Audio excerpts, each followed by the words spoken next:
What's up, YouTube? Tim Moose here. Now, here is my opening slash streaming segment where I talk about the films coming out this week, whether they be in theaters, streaming, etc. All right. Now, the major one out this week, we got Argyle, which is directed by Matthew Vaughn, who gave us the Kick-Ass Kingsman and all. This stars the likes of Henry Cavill, Bryce Dallas Howard, Samuel L. Jackson, John Cena, Dua Lipa, and many others.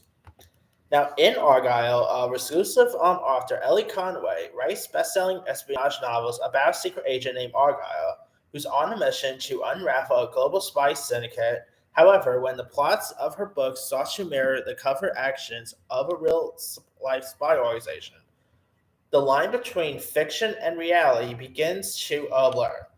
And this looks a lot of fun. I like the cast of the reviews, by the way, is not so kind. So I'm a little disappointed about that. But Kingsman Golden Circle also got bad reviews. I actually quite enjoyed that more than most people did. Kingsman, on the other hand, yeah, that's a total different story. But I'm hoping this is a really good one. I'm hoping to have some fun with it. So hopefully it could be a good one. All right, now we also got some stuff coming to Netflix. One that just actually premiered on Netflix on Monday, which I saw and did my review for, is the We Are the World documentary, The Greatest Night in Pop, which I already did my review for that. I adored it. I thought it was really terrific. Showcase how how the We Are the World, how they were able to pretty much get lots of these iconic music artists from Michael Jackson to Cyndi Lauper, Ray Charles, and all, or to this was pretty much like the Avengers for music artists. That's why I always quote it. So really terrific. If you guys haven't seen it, it's on Netflix. Highly recommend it. All right. Also on Netflix, we've got Will, about two young police officers who find themselves torn between collaboration and resistance as they navigate the Nazi occupied of Antwerp during World War II. That could be interesting to check out. Who does not love a good World War II based film? So it could be cool. Now we also got a couple of animated stuff coming out on Netflix. We got Orion and the Dark, where Orion fears the most thing he fears is the dark. When the embodiment of his worst fears pays a visit, Dark whisks Orion away on a roller coaster ride around the world to prove there is nothing to be afraid at night. And you got the voice talents of Jacob Tremblay, Paul Walter Hauser is in this. This looks a lot of fun. It looks charming from DreamWorks Animation, so there's that too. This could be interesting to check out. All right. Now on Paramount Plus, we got the anime film called The Tiger's Apprentice, which features the voices of Henry Golding, Michelle Yeoh, Sherry Cola, Sandra Oh, and many others.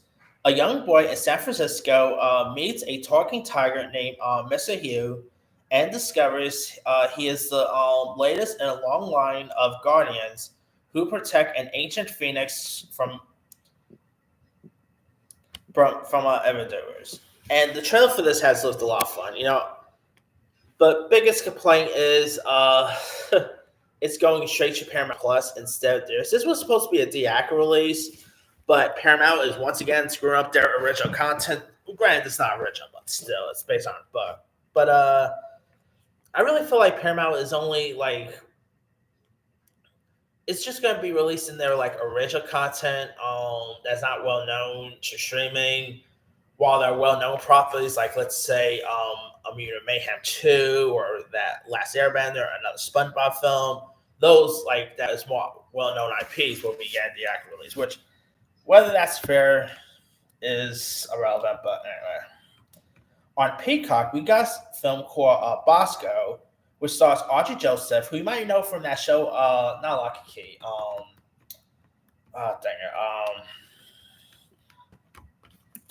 Cloak and Dagger, that was called. And you also have Tyrese Gibson, Dia Rossi, Thomas Jane, Vincent Fox, and Nikki Bolonsky, who you might remember as Tracy Turnblad in 2007's Hairspray. Now it's about a young boy in San Francisco meets snap. I already read that one. My bad. Let me go. Bosco, Peacock, plot. Accidentally put the wrong one. Anyway. Bosco follows the life of Quante Bosco Adams, a brand new father whose only wish is to see his newborn daughter for the first time. However, there exists one problem. Bosco is serving 35-year sentence in a maximum security wing following a federal conviction for possessing marijuana with the intent to distribute. And the trailer for this looks interesting. I like the cast list. Really nice seeing Nick Oblonsky back on screen. So hopefully, could be a good one. But we'll see. All right, we also got something called There Is a Monster, where Jack is a successful photographer. One day he thinks he sees something in the shadows of his studio, but blames it on tequila he had the night before. Another day, while getting ready for bed, he's shocked to see something outside his bedroom window, which is a monster. So I saw the preview for this. Doesn't look all that great, so I don't know. Could be good, I guess. But we got something called Ozma. After a relentless night, a man who is haunted by the loss of his wife discovers an alien jellyfish-like creature in the alley of his house. Okay. The creature communicates telepathically and persuades the man to help it hide from hostile forces. Yeah, that could be cool, I guess. Of we got an alien spider in Spaceman, now an alien jellyfish. Boy, they just love their alien animals, don't they? All right. Also out, we got our VOD, I should say. We got something called the Red Tide Massacre, about a female TV reporter investigates a red tide environmental disaster in Southwest Florida and becomes the target of an unknown monster. That I saw the preview for that. That doesn't look all that interesting, to be honest. Yeah. Now something that looks pretty terrible. We got Gacy's Serial Killer Next Door, about a teenager who becomes too curious when infamous serial killer John Wayne Gacy moves across the street. And I'm sorry, this looks like a really terrible looking fan made film. I don't know if that's gonna be offensive or not, but yeah, I mean, I'd rather see like that Jeffrey Dahmer series, Monsters. It was the second season of John Wayne Gacy rather than this. I mean, if you guys want to see a better John Wayne Gacy film, go watch the movie Gacy with the guy from Leprechaun in it, Mark Colton. That film is really good. But that's yeah, I'd rather go watch Dahmer versus Gacy again than even give this one to go. But anyway. We also got a horror film called Departing Seniors. After being bullied, Whitty High School senior Javier develops psychic abilities, which he must use to stop mysterious serial killer targeting his classmates. And this looks like a really fun little horror slasher film. It could be an interesting show. Definitely has a little bit of a Scream vibe. So anything Scream-based related, I'll give it a go. All right, we also got a film titled Scrambled, which stars and is directed by Leah McKendrick, who's also writing the upcoming I Know What You Did Last Summer follow-up. Now, in this, Nellie Robinson is a broke single 34-year-old who, after a breakup, decides to freeze her eggs. It stars the likes of Ego Nodum, Andrew Satano, Adam Rodriguez, Clancy Brown, Mimi Kennedy, and Max Adler. And I don't know, the trailer didn't really do much for me. I like the cast involved, but it just does not look all that funny. But, well, maybe it's a good one. Who knows? All right, we also got a film called Fitting In, which stars Maddie Ziegler, who I'm really glad to see her doing more better stuff after that terrible music film she did that Sia directed.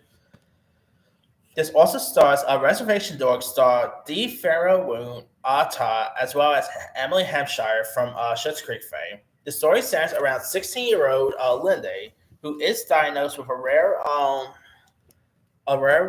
reproductive condition, MRKH syndrome. The diagnosis disrupts her understanding of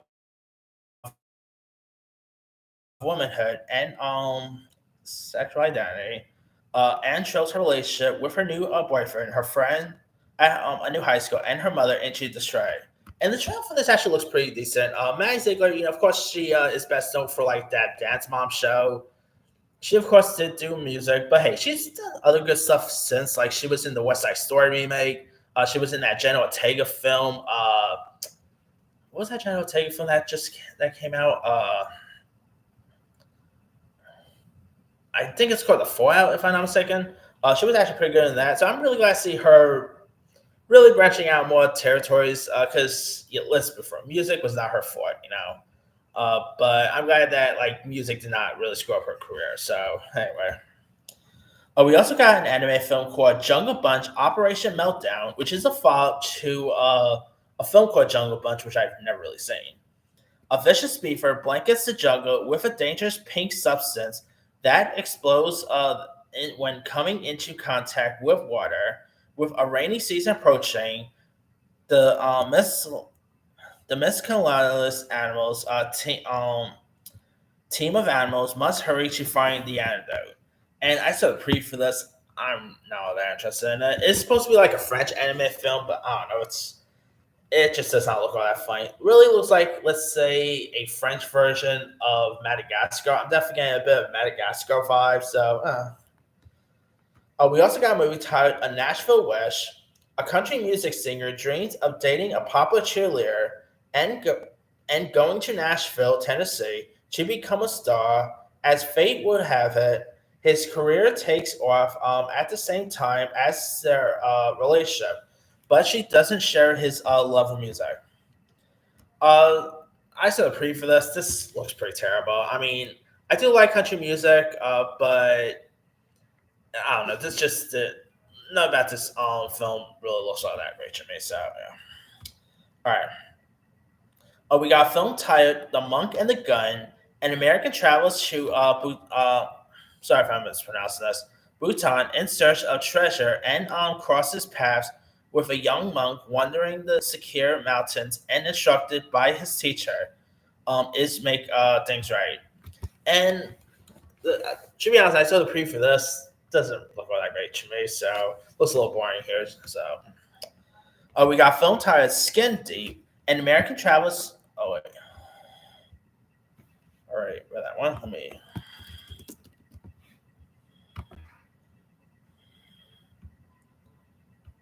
And we got something called Skin Deep, which I thought I wrote down the synopsis. Guess not.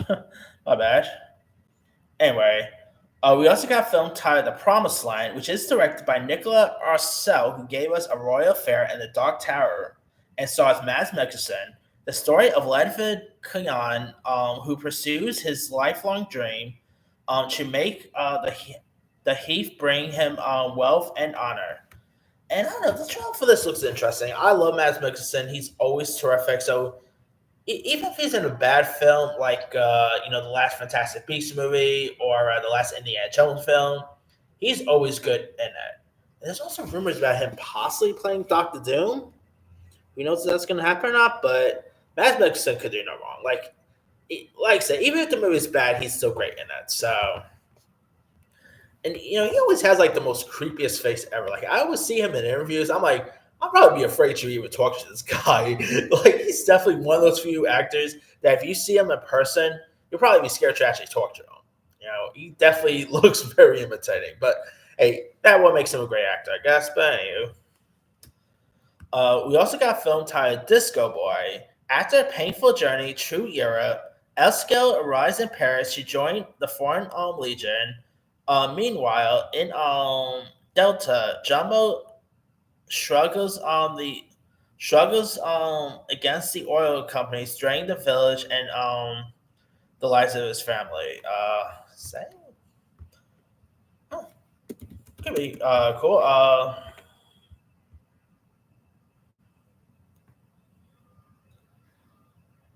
Yeah, now this also has I don't know how to pronounce his name too well. Franz Roto Whiskey, who also was in that movie Passages last year. He's a pretty good actor, so this could be interesting to check out. We also got, for all you Arrow fans, we got a film, a western called Calamity Jane, which is pretty much an Arrow reunion here because it stars Stephen Amell, our Green Arrow himself, and Emily Bett Rickards, who played Felicity Smoke. Now, this is a Western film where after Will Bill, played by Stephen Amell, is killed in a poker game. Calamity Jane, played by Rickers, must break out of prison and seek revenge. Her quest is hindered by Deadwood Sheriff Mason, played by Schitt's Creek star Tim Rozon, who is out to detain and arrest her. And despite me really enjoying Arrow and seeing these two reunite again, the trailer for this just looks like a generic, boring Western. I mean, I don't mind Westerns, but lately Westerns has not always been the best. Like there's been some really cool modern Westerns, like obviously Django Unchained. I liked Hateful Eight. Uh, but I don't know. There's not really any as good Westerns as there was like back in like the John Wayne eras, and I don't know. This doesn't look at that interesting here. My favorite Western is always the original True Grit, though. That is probably one of the best Westerns, in my opinion. Anyway, now on the TV front, on Netflix, we got something called NASCAR Full Speed, which is a docu-series delves in the heart of the action of postseason drama unfolds both on and off the track. And pretty much captures like the intensity of NASCAR playoffs from clutch performances. Oh, another film I forgot. Now that looks interesting, but there's also another film that I'm not really gonna say the full word. But it's actually a film titled "How to Have S." I'm not gonna say the full word, but this is actually coming to the streaming sites on Monday, and they actually scored a couple of BAFTA nominations. It does star this new actress named Mia McKenna, I think her name is Mia McKenna Bruce. And it's where Tara, M, and Sky head to Mala, a Greek island located off infamous for its party culture, intent on embracing the duplicity of it. Or 17-year-old Tara is intent on losing her virginity during a road trip that sets her sights and the boys in the neighborhood. So I don't know that actually does look interesting. The cast looks pretty cool, so could be interesting to check out. We also got I mentioned talked about this a little earlier, but I totally forgot these were also coming out. On Shudder, we got the Dario Argento documentary called Dario Argento Panico. Now, Dario is a really terrific Italian filmmaker. He gave us the original Suspiria. He did Phantasm, and so this is of course a documentary that pretty much goes into his life and all, and also has like interviews by the likes of Guillermo del Toro. So I'm actually intrigued to check this one out. He is definitely one of the most influential horror directors out there. Like directors like Guillermo del Toro says that his movies was influenced by Dario. So interesting to check out there. All right. Now, as I was saying, other TV stuff out. We got Alexander: The Making of God, where the team look at the life of Alexander the Great and the burning desire to conquer the world. That just premiered. Can we I guess. On Disney Plus, we got Choir, which is a 6-part docuseries following the kids of a Detroit youth choir as they prepare for the performance of a lifetime. That could be interesting to check out. On Hulu and FX, I should say, we got Feud Capote versus the Swans, which is about Truman Capote destroys his friendships with the jet skiing society of New York City high society by writing a tinny fictionalized account of their scandalous and hedonism personal lives here. Of course, this is the second season of the Feud series. We also had the likes of Tom Hollander, Naomi Watts, Diane Lane, so that could be cool, I guess. Now, the first season of Feud was actually pretty good, but it was a long way. Like the last Feud had was the subject of Joan Crawford and Betty Davis, and that was like back in 2017. So, been a long wait for there. So anyway, speaking of a show that also had a little bit of a long wait, Genius, which is a anthology series here. This time around, it focuses on MLK and Malcolm X. Now you got Kelvin Harrison Jr., who's playing Martin Luther King Jr., with Aaron Pereira as Malcolm X. Which, funny enough, They're both also playing the roles of Scar and Mufasa in the upcoming Lion King prequel. So, yeah, before we get to see them as Scar and Mufasa, we're going to be seeing them as Malcolm X and Martin Luther King Jr. So that's pretty interesting. We also got Clone High Season 2, which is supposed to have Nostradamus in it, so I'm interested to see that. And last but not least, we got Mr. and Mrs. Smith coming to Prime Video, which is, of course, based on the Brad Pitt and Angelina Jolie film, where two spies are paired up together to impersonate a married couple as John and Jane Smith.